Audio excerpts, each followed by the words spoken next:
Then which of the following pairs give valid prefix and suffix respectively?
So yes, over here it's all about the divisibility rules because they are asking us to find a number, a password which is divisible by 11 and 8. And they have given the numbers 5, 4, 2, 1, 8, 3, 4, 5. So actually the password has these numbers 5, 4, 2, 1, yes, 8. Over here it's all about the divisibility rules because they are asking us to find a number, a pass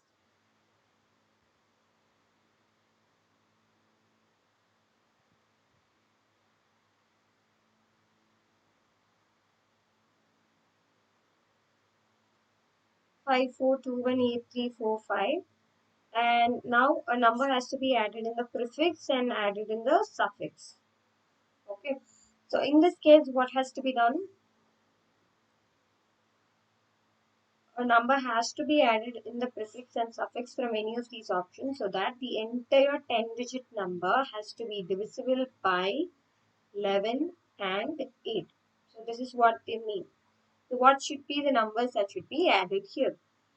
Now, we individually should know what is the divisibility rule of 11 and 8 here in order to answer this question. So the divisibility rule of 8 is nothing but the last three digits of a number should be divisible by 8. And when it comes to the 11, 11's divisibility rule is that the difference in sum of the alternate digits should be 0. So the difference in sum of alternate digits should be 0. Fine. Now that, let's take the first divisibility rule and check with the numbers. So in order to check with the divisibility rule of 8, I need to take the last three numbers, 4, 5 and some number. This should be divisible by 8. And you don't need to put every single number and find, because all your answers, your options, your choices are narrowed down here. It should be either 8 or 7 or 6. So yes, if at all we are putting 6 here, check whether 456 is divisible by 8. 8 into 5 times is 40, and if you put 5, I mean the remainder is 5, then 8 sevens are 56. So if you put 6, then of course it is getting divided by 8. Okay, so if you put 7 or 8 here, then the answer will be wrong. So from this itself, we understood that the number in the suffix is going to be 6. Okay, done. So now that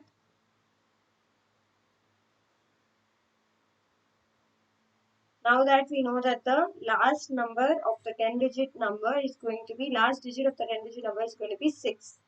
So the only option that's left out with 6 in the suffix is 8 comma 6. So let's try with 8 in the prefix and check with the divisibility rule of 11, because that's important. We'll have to confirm it, right? So yeah, erase this for you. And now, what about the difference in sum of alternate digits? Okay. So the number in odd digits are 8, 4, 1, 3, 5. So we'll have to add all of those numbers in the odd positions. And we'll have to add all the numbers in the even positions, which will be 5, 2, 8, 4, and 6. Now, the difference in this list, the difference in the sum of these alternate digits should be 0. Only then 8 can be the prefix number. So 8 plus 4, 12, 12 plus 1, 13, 13 plus 3, 16, 16 plus 5, 21. Now again, 5 plus 2, 7, 7 plus 8 is 15, 15 plus 4 is 19, 19 plus 6 is 25.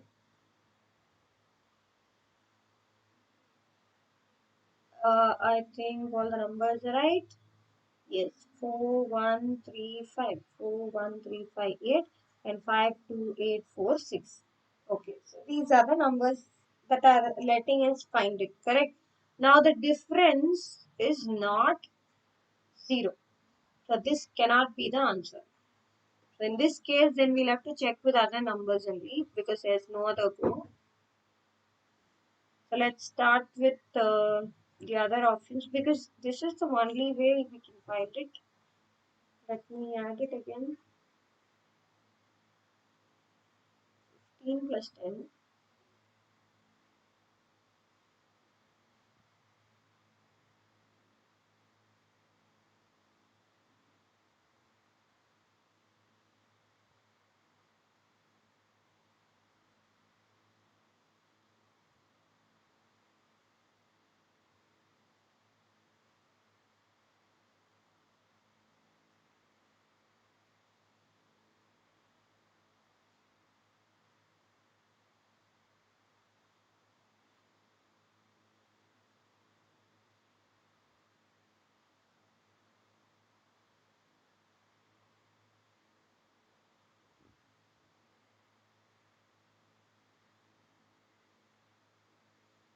So if it's not going to be 8, then what is the number that we can give here in order to make it divisible by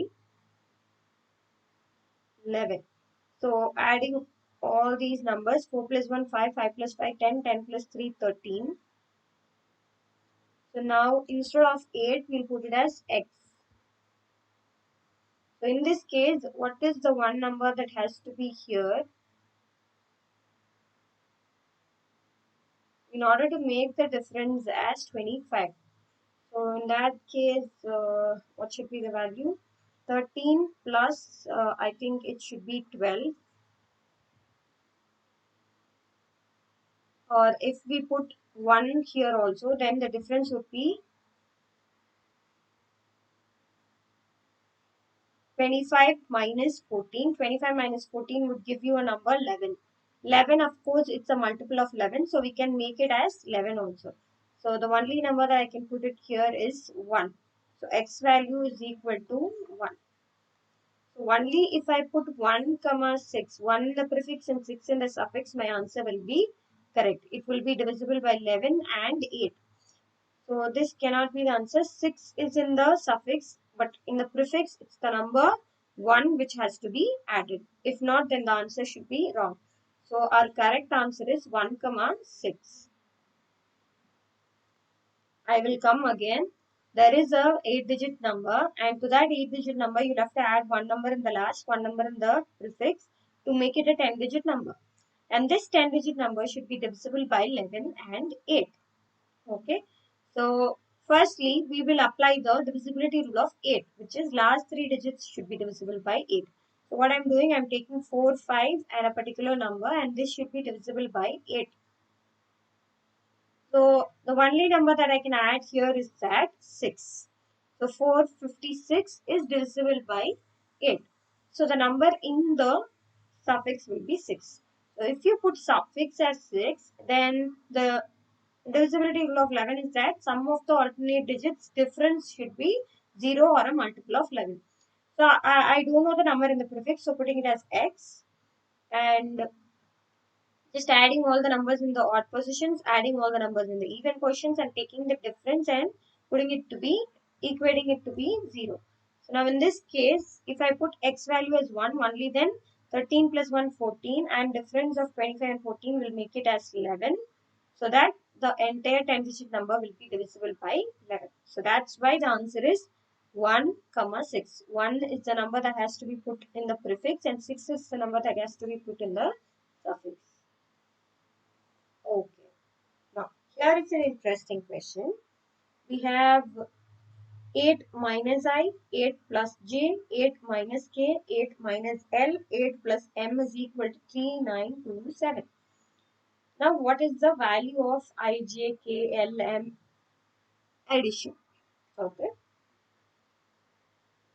Firstly, let's try to find the factors of 3927. Firstly, this number is divisible by 3. 1 times, 3 times, 9 times, right? And further, 1309, it is divisible by, I think it is divisible by 7. 7 ones are 7. Reminder 6. In 60, we have 8 times of 7. 8 sevens are 56, and remaining we have 4, 49. 7 sevens are 49. And again, in 187, we have 11s, because the first number 1 and the last number 7 added together is giving me the middle number. If that case exists, then it's a multiple of 11. So how many multiples of 11 are there in 187? 1 times of 11, remainder 7, 7 times of 11. So we have split and write all the factors of 3927. So we have 3 into 7 into 11 into 17. But then here we have 5 different numbers. Product of 5 different numbers is given as 3927. So no problem. We'll just put it as 1 into 3 into 7 into 11 into 17. So that 3927 becomes a product of 5 different numbers. So now how do I write this in the form of 8 minus I, 8 minus k, 8 minus L into 8 plus j into 8 plus n? Firstly, taking into consideration 8, this number, and this number are less than 8. And these two numbers are greater than 8. Okay. So 137 can be written as 8 minus 7. This can be written as 8 minus 5. And 7 can be written as 8 minus 1. Okay. With regards to 8, 11 can be written as 8 plus 3. And 17 can be written as 8 plus 9. Correct? But then here they have clearly told us that I, j, k, l, m are positive integers in the ascending order.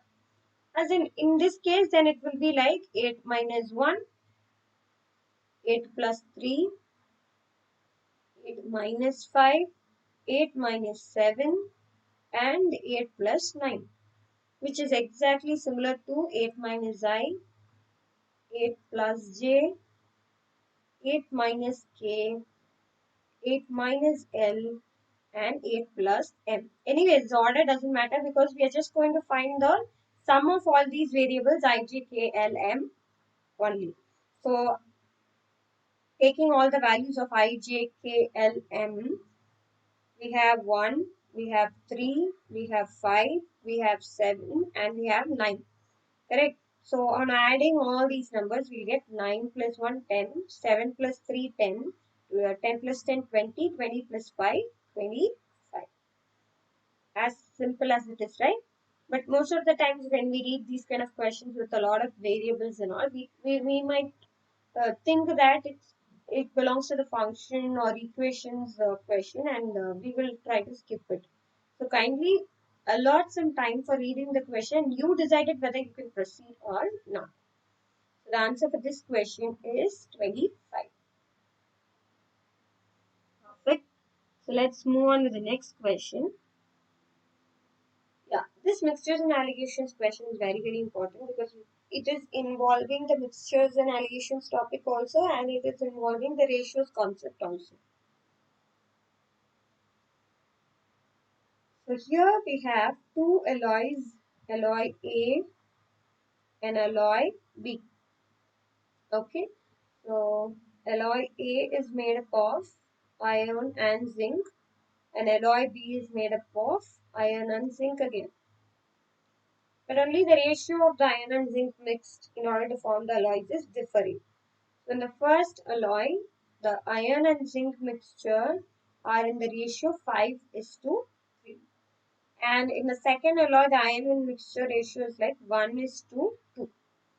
Okay, in this case, how do we understand this? Iron is like 5 by 8 parts. The 8 is nothing but the total parts. The iron content in alloy A is 5 by 8 parts, and the zinc content in alloy A is 3 by 8 parts. Correct? Similarly, for alloy B, the iron is like 1 part out of the 3 parts, total 3 parts, and the zinc content will be 2 parts out of the 3 parts. Understood until this? So after this, they are saying that A and B are combined in the ratio 4:3 in order to yield a new alloy C. So now from here we are taking 4x, and from here we are taking 3x. It can be 4 kgs, 3 kgs, or it can be multiple of 4, and here it can be multiple of 3. Okay. So in this case, what we are going to do, we are going to find the iron content and zinc content in the third alloy. Okay. Any ratio can be written as a fraction. So iron is to zinc can be written as iron by zinc. That's why I'm writing it as iron by zinc. So now that from the first alloy, how much iron is being added? 5 by 8 of the 4x is added. Okay. We have a total of 4x. In that 4x, we have 5 by 8 of the 4x as the iron, and 3 by 8 of the 4x as zinc. And here we have 3x as the total content, in which 1 by third of 3x will be iron content, and 2 by third of zinc will be, so 2 by third of alloy B will be zinc content.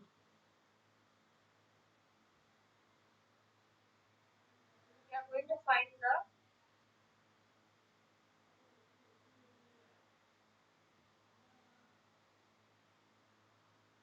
okay, perfect. So now from alloy 1, 5 by 8 of 4x is added, and from alloy B, 1 by third of 3x iron is added. And from alloy A, 3 by 8 of 4x zinc content is added, and 2 by third of 3x zinc content is being added. So now it's just that you'll have to simplify this and get the answer. 4 and 8 will be cancelled. Here also 4 and 8 will be cancelled. Here 3 and 3 will gets cancelled and 3 and 3 gets cancelled. We'll be left out with 5 by 2 x plus x, and here we'll be left out with 3 by 2 x plus 2x. So x is common in the numerator and denominator, so we can cancel that. And further we'll be left out with 5 by 2 plus 1, which is 7 by 2. And here 3 by 2 plus 2, which is again 7 by 2. So we'll be finally getting a ratio 1:1.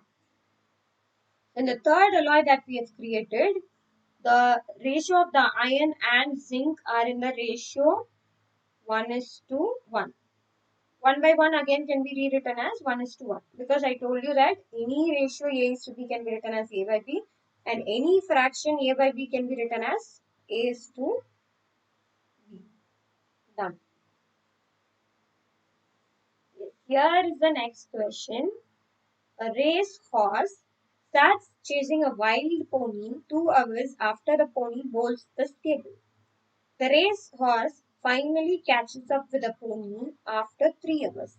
The average speed of the race horse is given as 49 kmph. Then what's the average speed of the wild pony?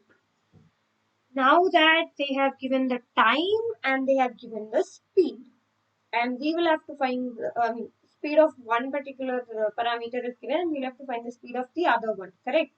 So in this case, a race horse is there and a pony is there. Okay, now assume that this is the stable. Okay, the pony started 2 hours ago, which means it would have crossed some distance. So right now, assume that it's assume that it's 10 a.m. and the pony started at 10 a.m. and at 12 a.m. is at this particular point. We don't know the distance, but it is at a particular point. Now at 12 a.m., the racehorse is starting. It is chasing the pony, and both of them are traveling in the same direction, because chasing happens only when both are traveling in the same direction. So at 12 a.m., the racehorse and pony chases, and the racehorse chases the pony, and the racehorse catches up with the pony after 3 hours, which means it starts at 12 a.m. and it catches the pony at 2 p.m. So this is what is given in the question, correct? Now the racehorse is also here. The pony is also here. Okay, done. Anyways, from this point to this point, the racehorse also has covered the same distance. The pony also has covered the same distance, provided the speed of the racehorse and pony are different and the time taken by them are different. Correct? So in this case, what we are going to do, we are going to compare the distances, because just now I told you that if this is being the distance from point A to point B, then from point A to point B, racehorse is also traveling, pony is also traveling, which means the distance traveled by the racehorse and pony both are equal. Correct? So distance traveled by racehorse and distance traveled by pony both are equal. We know that we can write distance as speed into time. Correct? Because in the question we have given only the speed and time. So now I can write this as speed of racehorse into time taken by racehorse, which is equal to speed of the pony into time taken by the pony. Okay, in order to cover this distance, the racehorse has taken 3 hours, because it's clearly said that the racehorse finally catches up with the pony after 3 hours, which means in order to cover this distance t, the racehorse has taken only 3 hours. So the time taken by racehorse is 3. But what about the pony? The pony started at 10 a.m. and it is reaching at 2 p.m., which means it's taking 5 complete hours in order to cover the distance t. So it starts at 10. Firstly, it goes 2 hours ahead at 12 a.m. and then it is traveling for 3 more hours until it is catched by the racehorse, until it is met by the racehorse. So total time taken by the pony is 5 hours. Okay, perfect.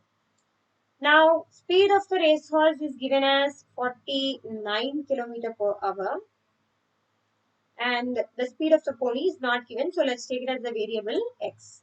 So in this case, we directly got the unknown variable, which is average speed of the wild pony. So just try to simplify this. X value in this case is nothing but 3 by 5th of 49.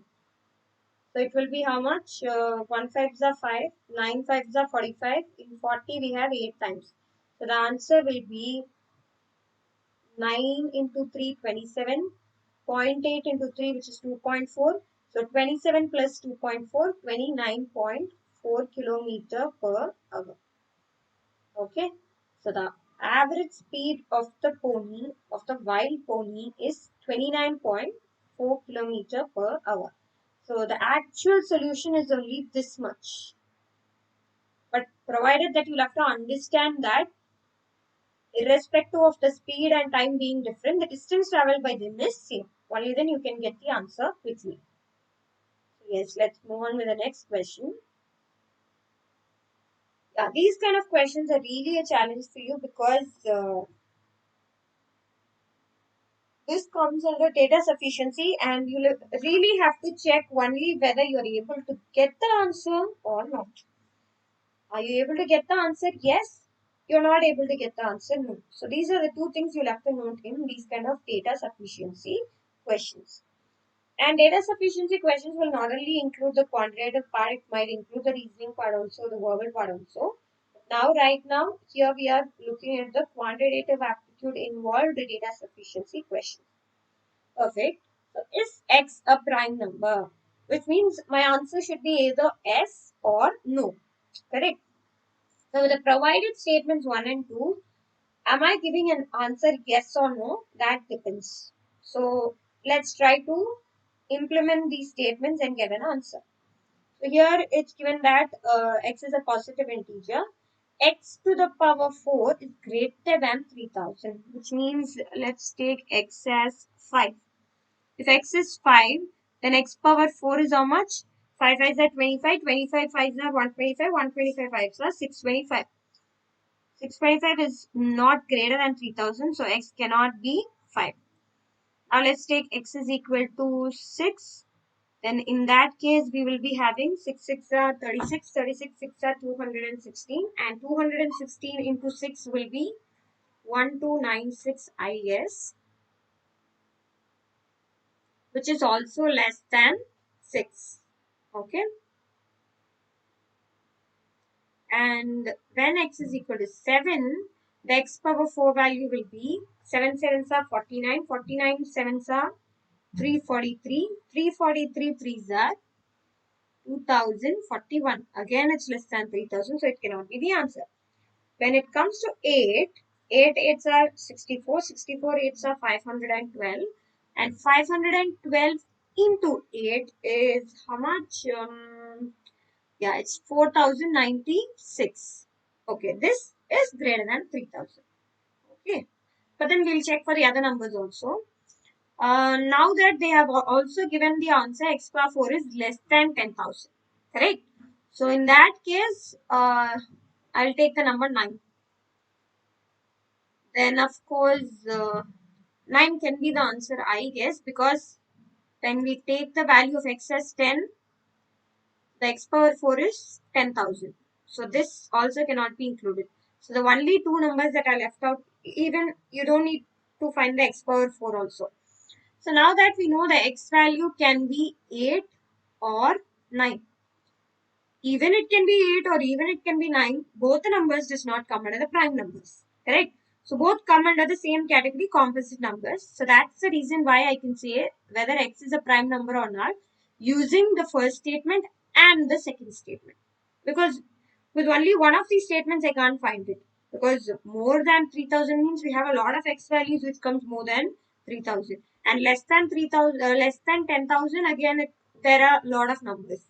So using both statement 1 and statement 2, I'll be able to say whether x is a prime number or not.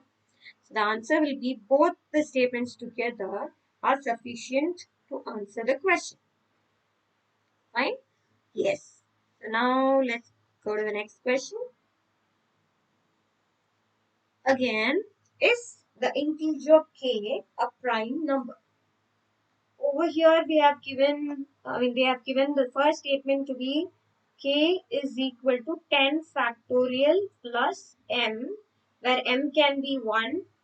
No, it can't. No, it cannot be 1. It can be 2, it can be 3, it can be 4, 5, 6, and 7. Right? And also they have told k is a multiple of 7. Multiple of 7 in the sense k's value can be 7, 14, 18, sorry, 7, 14, 21, 28. We have a lot of numbers, correct? So in the first case, let's take the 10 factorial value. 10 factorial value, how much would it be? 5 factorial will be 120 into 6 into 7 into 8 into 9 into 10. Okay, so now multiplying all these numbers, 9 6 are 54 and 8 7 are 56.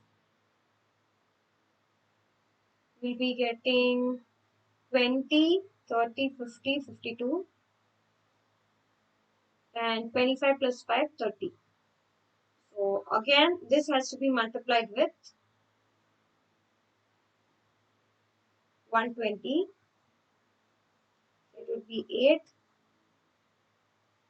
4 2s are 8, and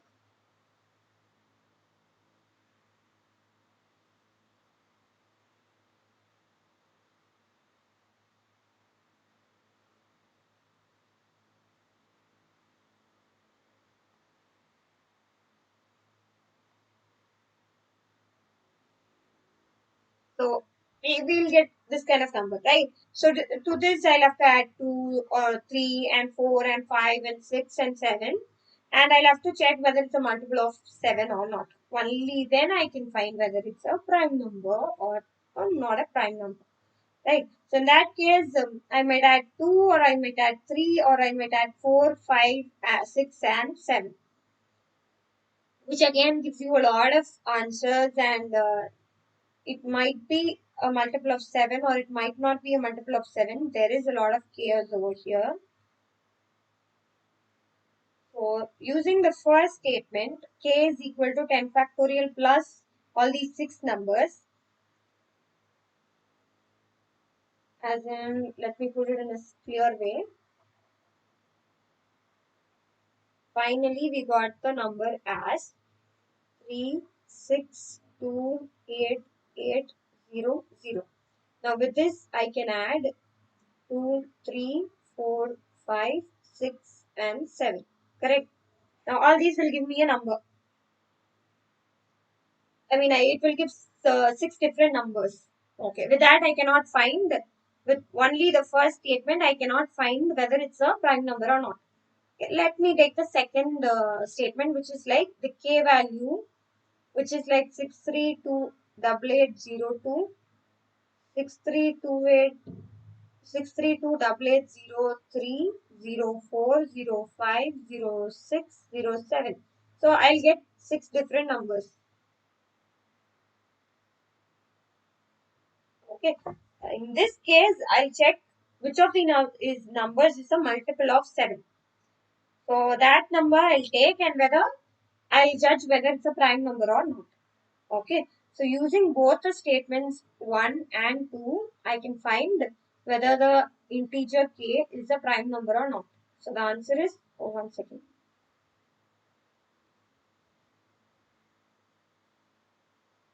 Both the statements together are sufficient to answer the question.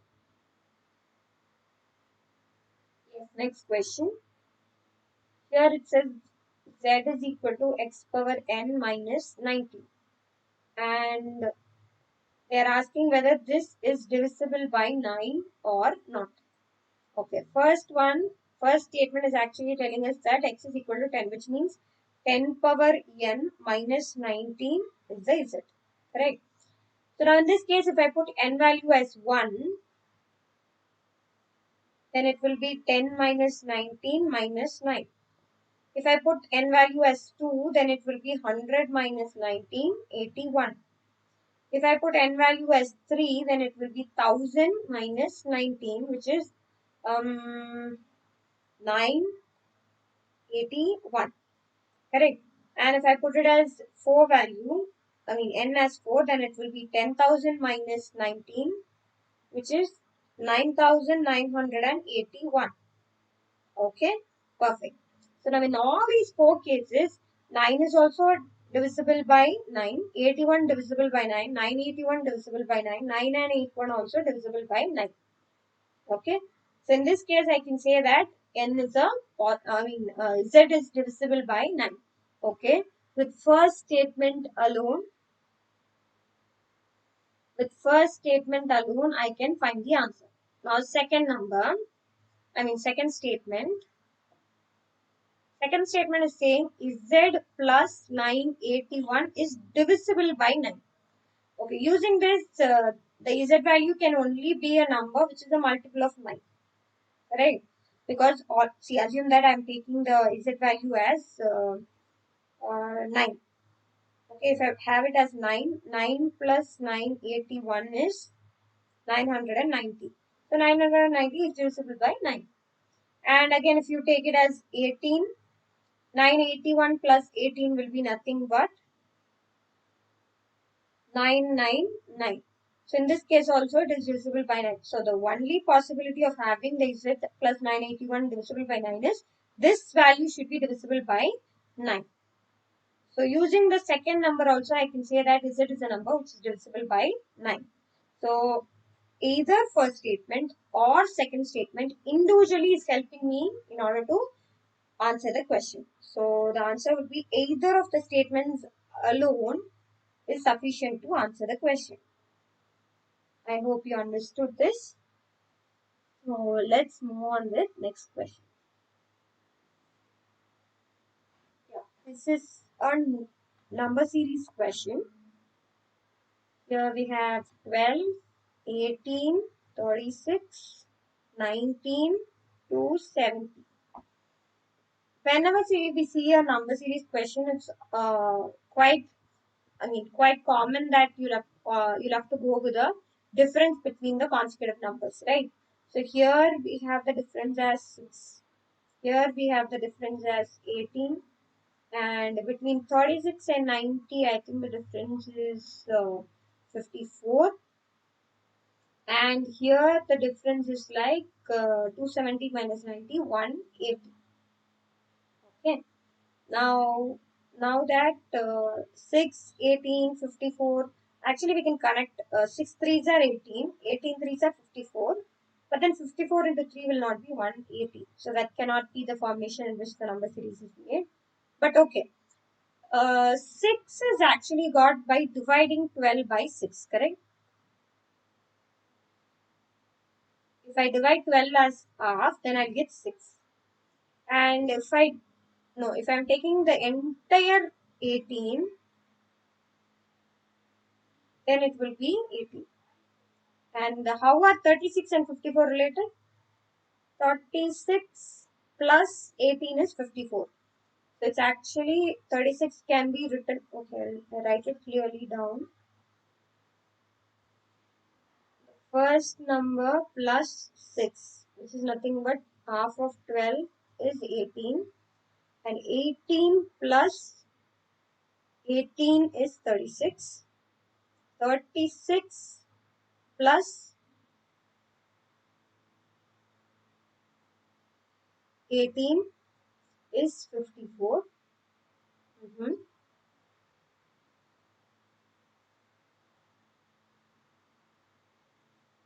Yes. And 1 second. 13 plus 54 is 90. 36 plus 54, which is 3 times of 18, which is 90. And 90 plus 2 times of 90 is 270.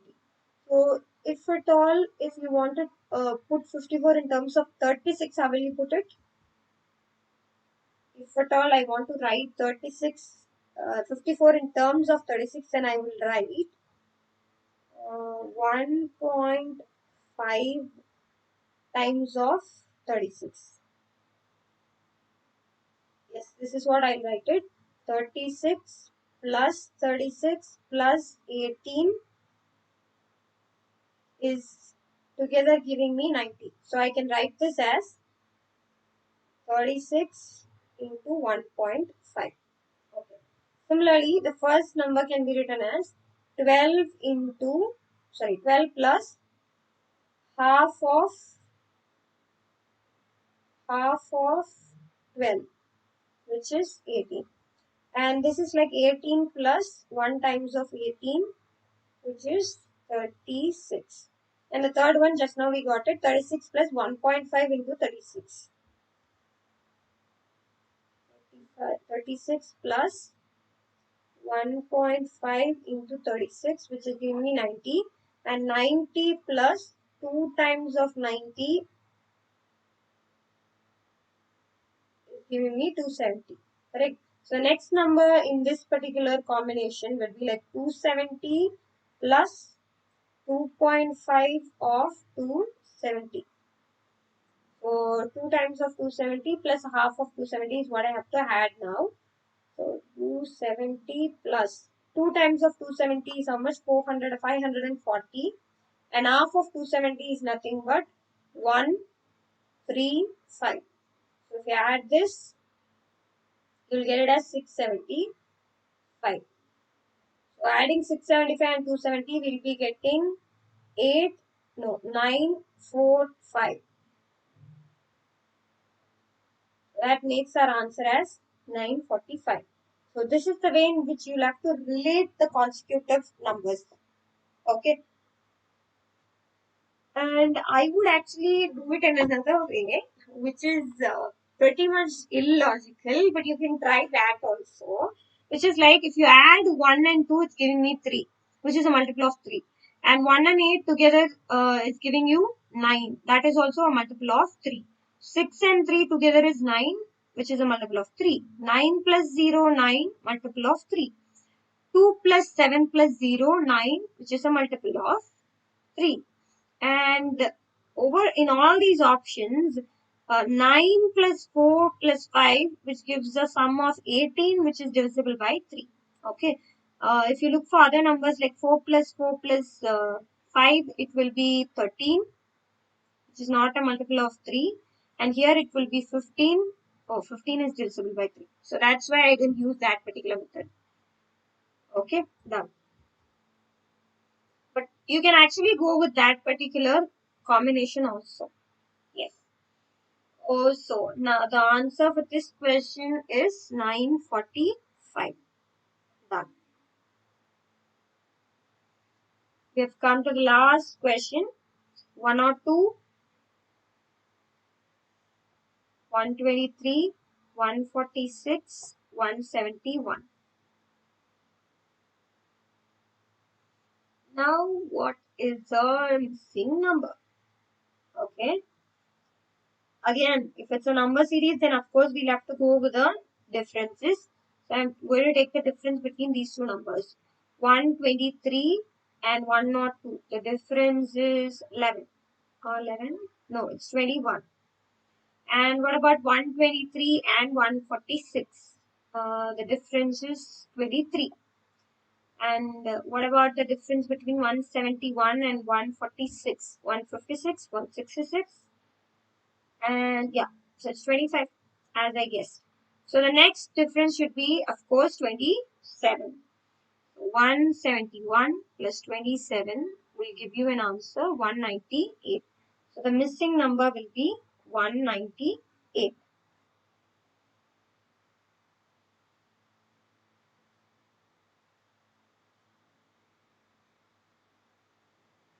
So these are all for today. If you want more questions, if you want more question banks and all, kindly subscribe to our Telegram channel. Please join our Telegram channel.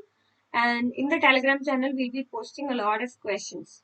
Okay, so kindly join it and also share this video with all your friends who are preparing for TCS NQT.